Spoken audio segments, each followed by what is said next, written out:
3 years ago, I walked into my backyard with a cup of coffee in my hand and genuinely thought I was looking at the wrong property. My fence was gone. Not damaged. Not knocked over by a storm. Gone. Every panel, every post, every trace of it had disappeared overnight. And zip-tied to the old gate post was a white envelope with my name written across the front.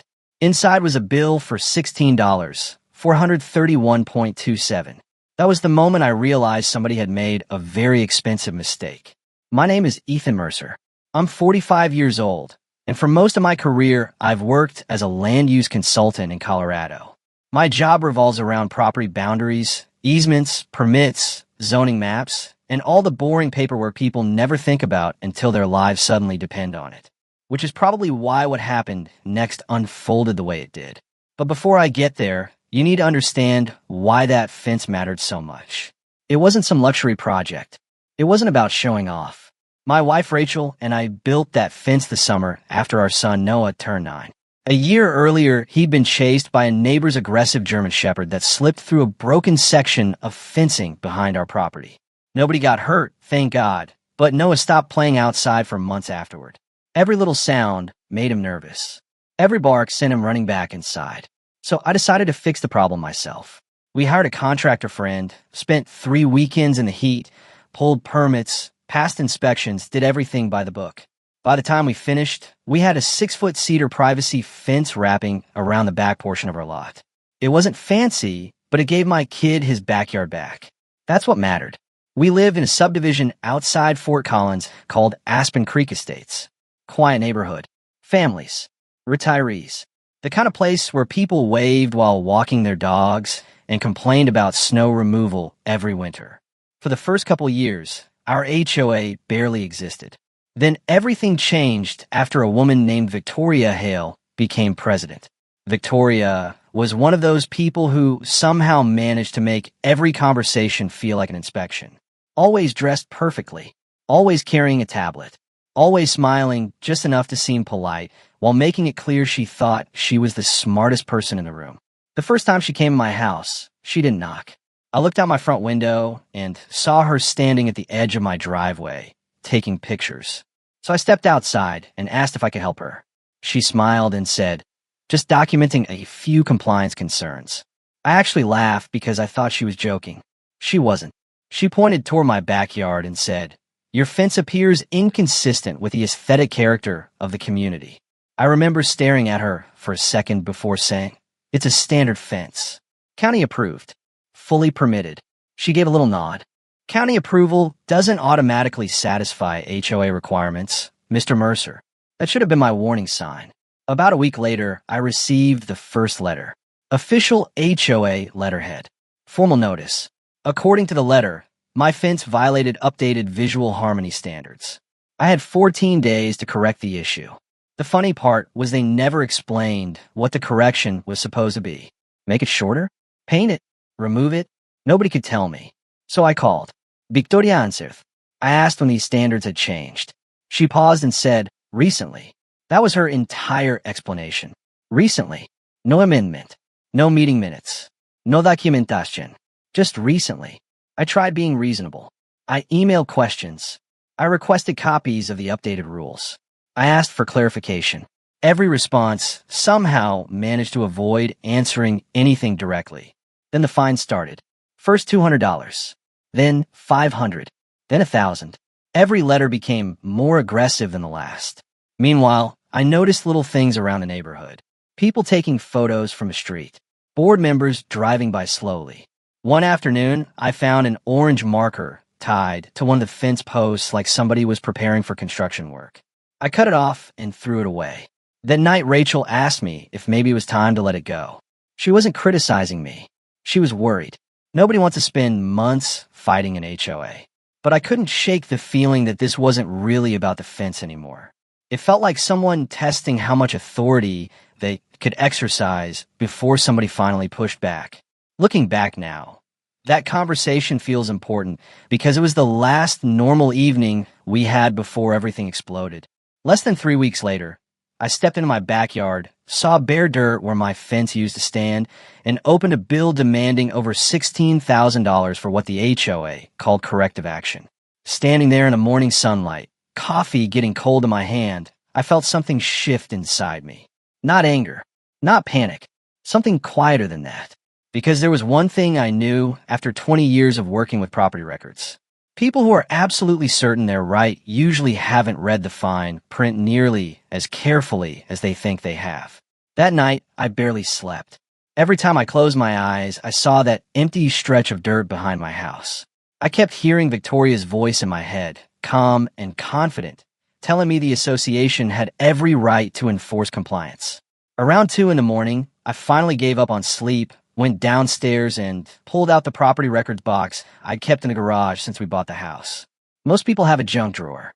I had a junk filing cabinet.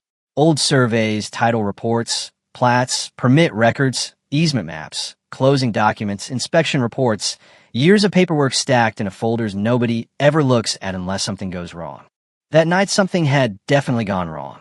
I spread everything across the dining room table and started digging. Slowly, methodically, the same way I approached any land use dispute during my career. The first hour didn't reveal much. The second hour was mostly cross-checking dimensions. By 4:30 in the morning, I had consumed enough coffee to probably violate several health guidelines and was starting to wonder if I was chasing nothing. Then I found something interesting. It wasn't dramatic. It wasn't hidden. In fact, it had been sitting in my records the entire time. Most people simply wouldn't have noticed it. Running along the rear edge of every lot in Aspen Creek Estates was a utility easement. Standard subdivision design. Nothing unusual. Utility companies needed access for maintenance. Homeowners rarely paid attention to it. But as I looked closer, a question started bothering me. I pulled out an older survey and compared measurements. Then I grabbed another document from the original subdivision filings. Then another. Suddenly, I wasn't tired anymore. I measured again. Then again. Because if what I was seeing was correct, the entire foundation of Victoria's argument collapsed instantly. By sunrise, I had a theory. By 8:30 that morning, I was driving downtown to verify it. The county records office isn't exactly a glamorous place. Fluorescent lights, government carpeting, rows of public access computers that look like they survived 3 separate administrations. But for someone like me, it felt a little like walking into a crime scene. The answers were there somewhere. I just needed to find them. For nearly 2 hours, I dug through subdivision records, amendments, engineering revisions, and supplemental filings. Most of it was boring. Then I found a document dated nearly 18 years earlier. One amendment, one overlooked revision, one tiny change that probably hadn't been discussed in over a decade. I sat back in my chair and smiled. The utility easement behind my property wasn't 10 feet wide like most of the neighborhood. It had been expanded to 12 feet during a later engineering adjustment tied to drainage infrastructure. 2 feet. That was it. 2 feet that changed everything. Because my fence sat entirely within that easement corridor. Every post, every panel, every inch of it. Now, if you're not familiar with land use regulations, that may sound insignificant. It wasn't. An HOA can regulate certain things on your property. Paint colors, landscaping, structures under specific conditions. But recorded utility easements are a different animal altogether. Those areas exist under separate legal authority. And according to every document sitting in front of me, the HOA had absolutely no jurisdiction there. None. Zero. They hadn't simply overstepped. They'd wander into territory they legally couldn't touch. I printed every relevant document I could find. Then I printed backups. Then backups for the backups. Years in this business had taught me one thing. If somebody makes a mistake that expensive, they usually don't admit it immediately. On my way out, I ran into an older man named Frank Donovan. Frank was a retired surveyor who'd lived in the neighborhood since the subdivision was first built. We chatted a few times over the years, but never knew each other well. He saw the stack of papers under my arm and laughed. Either you're buying a shopping mall, or somebody's having a bad day. I told him what happened. The missing fence, the invoice, the HOA, the entire story. He listened quietly, then looked through the easement amendment for maybe 10 seconds before shaking his head. Well, he said, that's going to leave a mark. I laughed. You think so? He handed the paper back. Son, if they removed a structure inside that easement, somebody on that board is about to learn the difference between confidence and authority. That sentence stayed with me all day. The difference between confidence and authority. Victoria had plenty of confidence. Authority was another question entirely. The next stop was an attorney's office. Her name was Lauren Pierce. Sharp, efficient, the kind of lawyer who could make people nervous simply by taking notes. I'd worked alongside her on a few development projects over the years and trusted her judgment. She reviewed the documents while I explained everything from the beginning. About 10 minutes into the meeting, she stopped reading and looked up at me. This is actually worse than I expected. That's never a sentence you forget hearing from a lawyer. I asked what she meant. Lauren slid one of the easement documents toward me. The HOA wasn't authorized to remove this structure. I nodded. That's what I thought. She tapped another page. No, Eason, you're missing the bigger issue.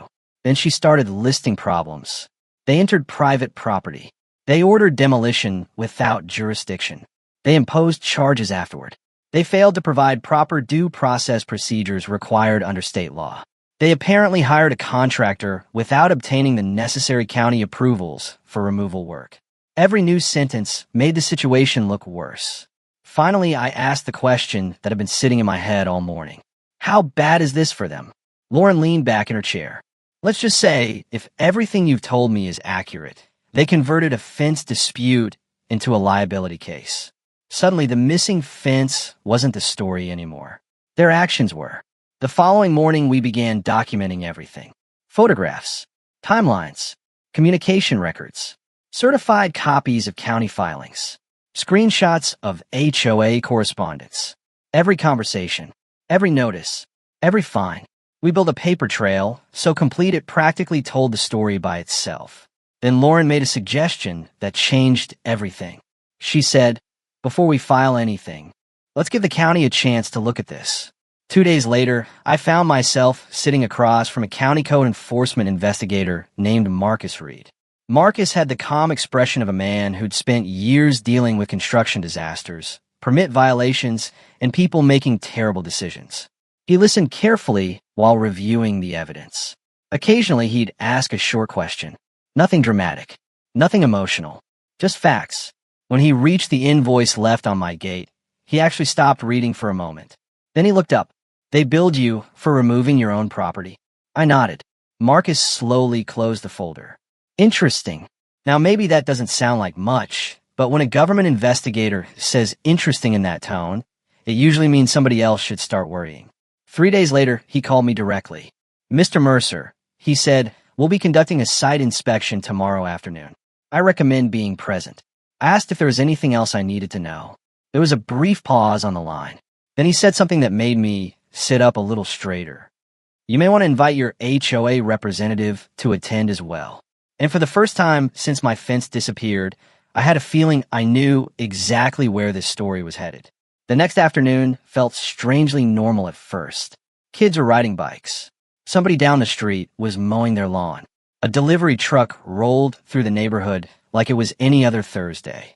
Meanwhile, I was standing in my backyard staring at the empty strip of dirt where my fence used to be, waiting to see what would happen next. Around 2 o'clock, county vehicles started arriving. First a code enforcement truck, then a planning department SUV. A few minutes later, a sheriff's deputy parked along the curb. No lights, no sirens, just there, watching. About 10 minutes after that, Victoria arrived. Same luxury SUV, same perfectly styled hair, same confident walk, but something was different. For the first time since this whole mess started, she looked uncertain. Not scared exactly, just less certain than before. Marcus Reed introduced himself, exchanged a few brief pleasantries, then got straight to work. He measured property lines, reviewed plots, cross-checked easement maps, took photographs, compared documents against field conditions. Nobody argued. Nobody raised their voice. In a weird way, that made the moment feel even more serious. Finally, Marcus walked over to the area where the fence had stood and turned toward Victoria. Can you explain the legal authority under which this structure was removed? He asked. Victoria straightened her posture.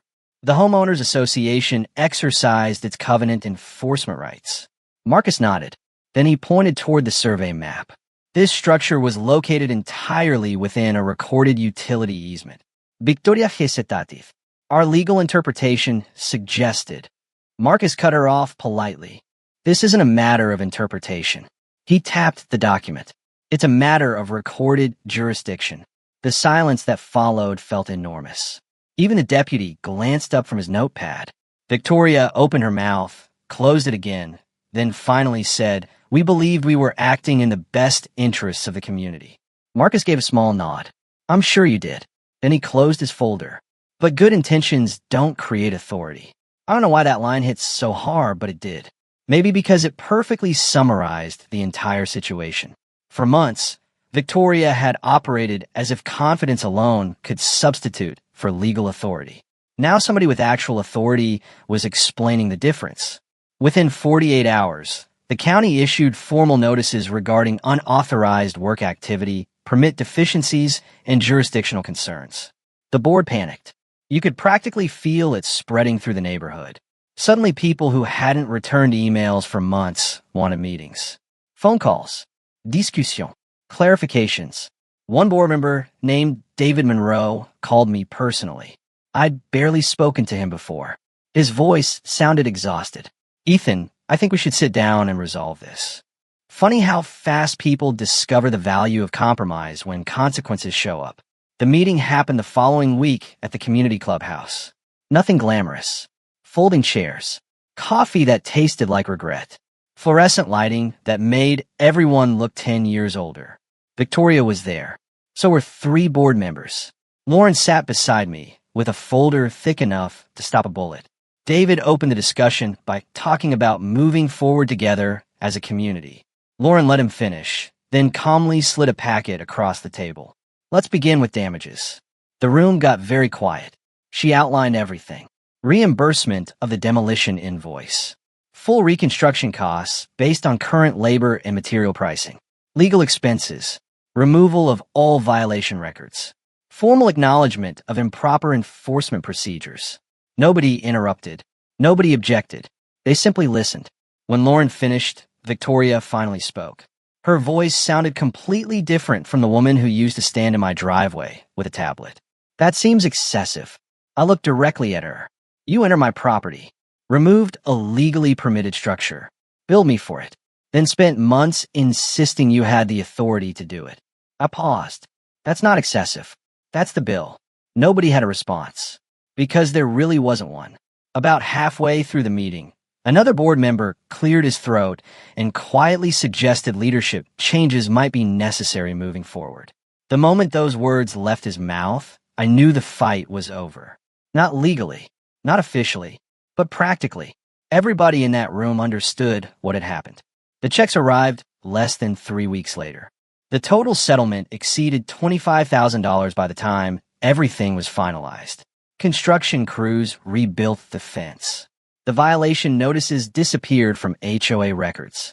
New governance procedures were adopted. Future enforcement actions would require legal review. Homeowners would receive proper hearings. Documentation standards changed. Transparency requirements increased. As for Victoria, she resigned before the next community election. No dramatic forward.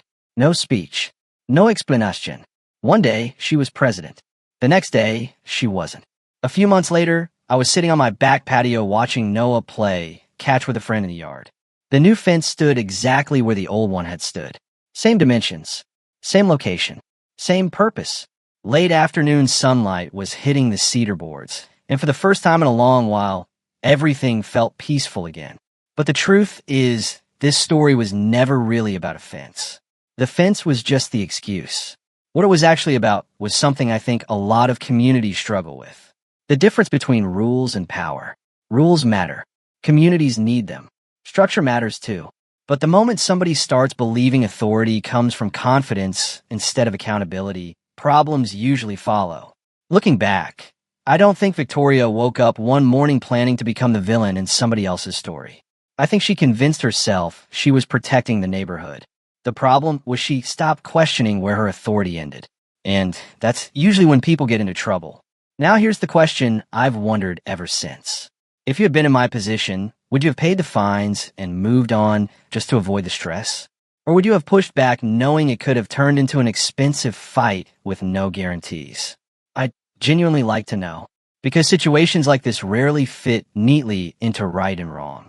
Sometimes they're messy, sometimes they're personal, and sometimes the line between standing up for yourself and escalating a conflict is a lot thinner than we'd like to admit. Let me know what you think in the comments. And if you've ever dealt with an HOA, a difficult neighbor, or somebody who thought they had more authority than they actually did, share your story too. I'd love to read it.